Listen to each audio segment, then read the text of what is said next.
Welcome to Rewatch and Rank. On this channel, we rewatch older TV shows, provide a summary and opinion on the episode before ranking each episode against each other. And today's episode is Bleach, Soul Society, the Sneak Entry Arc, episode 25, Penetrate the Center with an Enormous Bombshell. The episode in a nutshell is a brief reminder of what happened within this episode. So, at the end of the last episode, Ichigo finally was able to make the cannonball form and then lost control of it. It exploded. And we find out that it took a lot out of him and he is now asleep on the floor.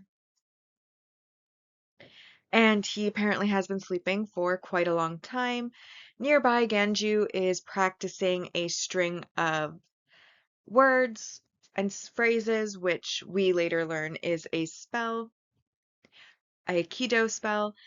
And anyways, once Ichigo wakes up, they are then taken to the launcher where they will then be launched in their cannonball so that they are able to make it into Soul Society. They get put into the cannon where they form the cannonball, while outside Kukaku uses a Kido spell to light the launcher and send them exploding forth. And then once they are in the air, Ganju then says his side of the spell, or tries to, so that he can guide the cannon to the Court of Pure Souls so that they can penetrate it. And when they, I'm so immature.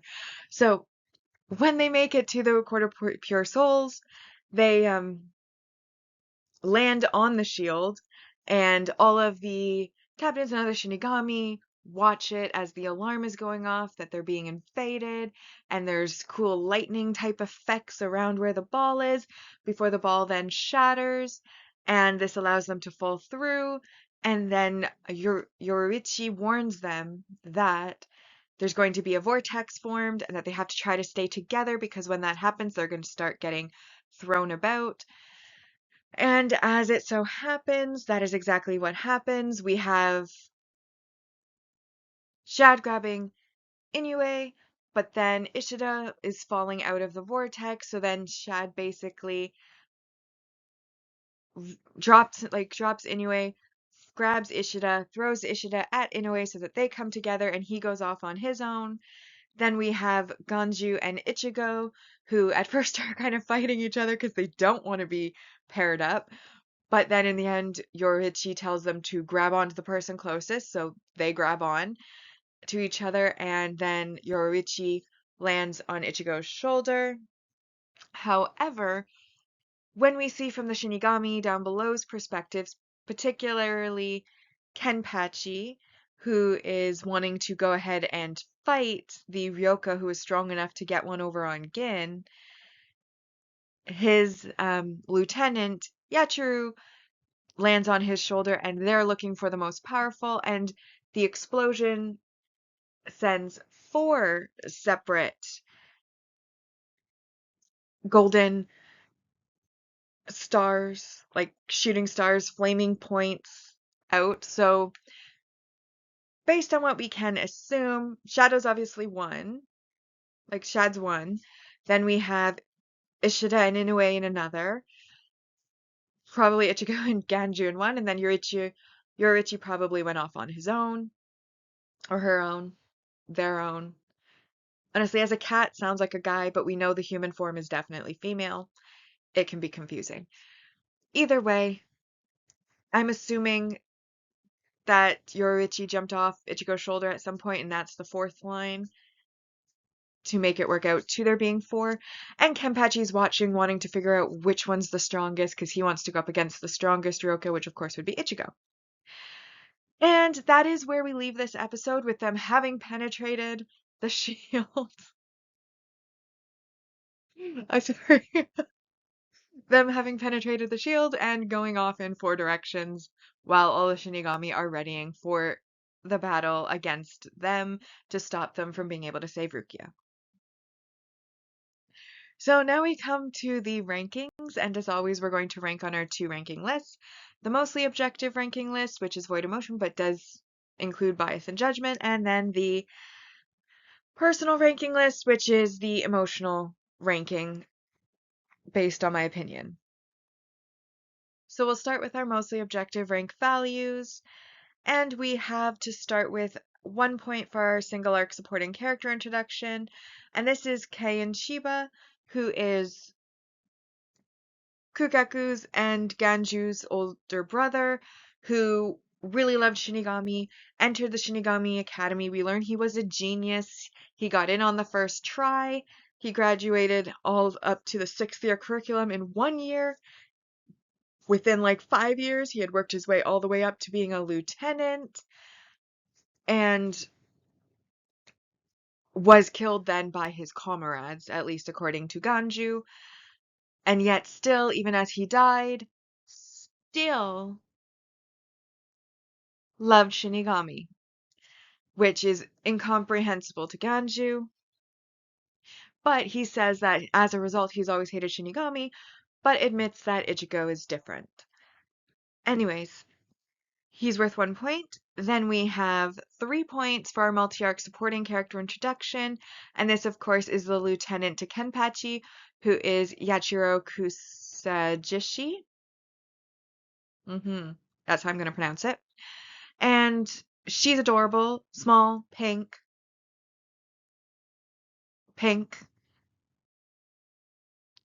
The most memorable feature is the pink hair. And anyways, like I said, very likable character. Rides on his shoulder because he's so much bigger and she's teeny. But anyways, she got introduced just briefly at the end. So that brings us to 4 points. And then we have an additional 3 points, which is the multi-arc supporting character growth, which is Ganju and Kukaku, who are able to use Kido, which is the special brand of spells that previously we had thought was a Shinigami skill, but in fact seems to be anybody who has strong soul power, whether they are Shinigami or just a standard soul citizen of Soul Society. If they've got enough spiritual power and they have the knowledge, they can use Kido. And they use one called Kagazaki in order to launch the cannonball, and then like the second continuation of that spell is used by Ganju to steer the ball towards the Court of Pure Souls. And that brings us to making this episode a 7 out of 10, because there weren't really any negatives I felt for this episode. So that brings our arc ranking so far in our mostly objective list to: in first, enter the world of the Shinigami. The man who hates Shinigami, assemble the Gotai 13, 14 days before Rukia's execution, and then this episode comes in fifth, penetrate the center with an enormous bombshell. Alright, so I enjoyed this episode, but it still to me felt like it was just starting. You know, like the thing that makes Bleach fun is the battles between the various Shinigami or in the hollows, etc. It's really like a fighting anime. So when you get like several episodes in a row where it's just kind of chasing around, talking, making preparations, it's not as exciting as it otherwise should be. But this episode is where we're starting everything. They're finally at the location where all the battles are going to take place. They have arrived. They've now gotten split up, so we're going to get to see multiple battles going forward, and they're going to be meeting different people to fight. It's exciting because we know what's going to happen next.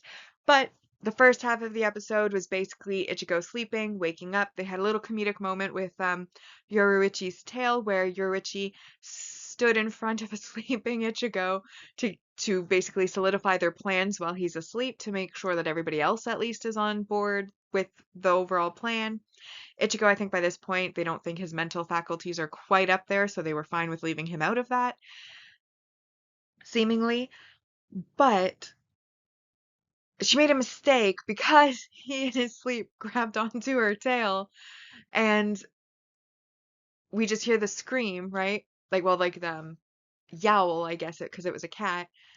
And then when Ichigo wakes up later, everybody else is gone except Ganju over to the side, and he wakes up yelling catnip and asks Ganju what he was dreaming about. And Ganju's like, "How should I know?" And he's like, "Well, where is everybody?" And he's like, "How would I know? I'm over here." And he's like, "Well, what are you doing?" And none of your business. So basically, Ichigo got no information, but then everybody arrives back and basically says it's time to leave. So they go to the cannonball, and as they're heading towards getting into the cannon, Ichigo comments on Yoruichi's tail looking like an old toothbrush because it's all like kinky. And then basically everybody has to kind of reveal to him that while he was asleep, he latched on, and it took literally all of them to get him to let go of Yoruichi's tail. And Yoruichi's trying to hide it, but he's actually pretty depressed that the beautiful tail has now been broken. But that's literally the first half of the episode. It was funny, but that's all that happened. Then the second half, of course, is them in the ball in the air, reaching the shield while they kind of have fighting. Like they're supposed to, for example, they are supposed to be regulating their spiritual power to match everybody else's to stabilize the cannonball. But Ichigo is so much more spiritually powerful than all of them that they keep having to ask him to tone it down. And he's like, I've already decreased it a lot. It's like, how much weaker can they be, right? And then, of course, he makes Ganju lose his concentration on the spell, which then has them arguing, and in the end, Yoruichi, to save them all, is like, just pour everything in. So they do that. It, of course, hits the shield, breaks open an opening, they start to fall, vortex happens, there's everybody pairing up, and then in the end, four separate rays of light down.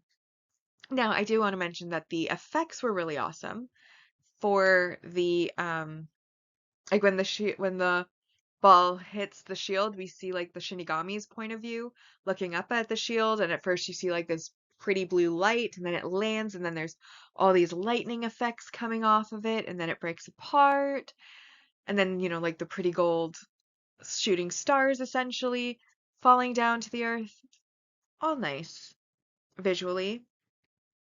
But again, they've just arrived, they haven't even landed.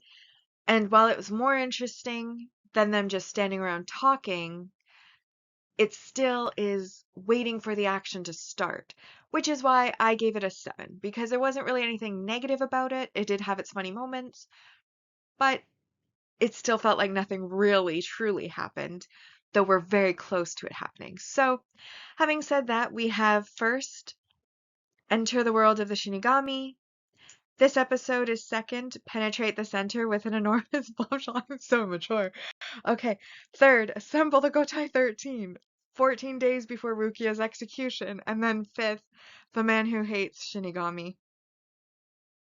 So now we come to the final segment, which is our series ranking so far. And on our mostly objective ranking, season 1 ended with 84%, and the first arc ended with 84%, and the current arc has 45 out of 210. And then on the personal ranking side, Agent of the Shinigami arc ended with 63%, and Soul Society the Sneak Entry arc so far has 31 points out of a possible 210. And with that, we've rewatched and ranked Bleach, Soul Society, the Sneak Entry Arc, episode 25. I'm just not even gonna say it. Oh, no, I have to. Penetrate the center with an enormous bombshell. Like and subscribe if you'd like to, and I'll see you in the next episode.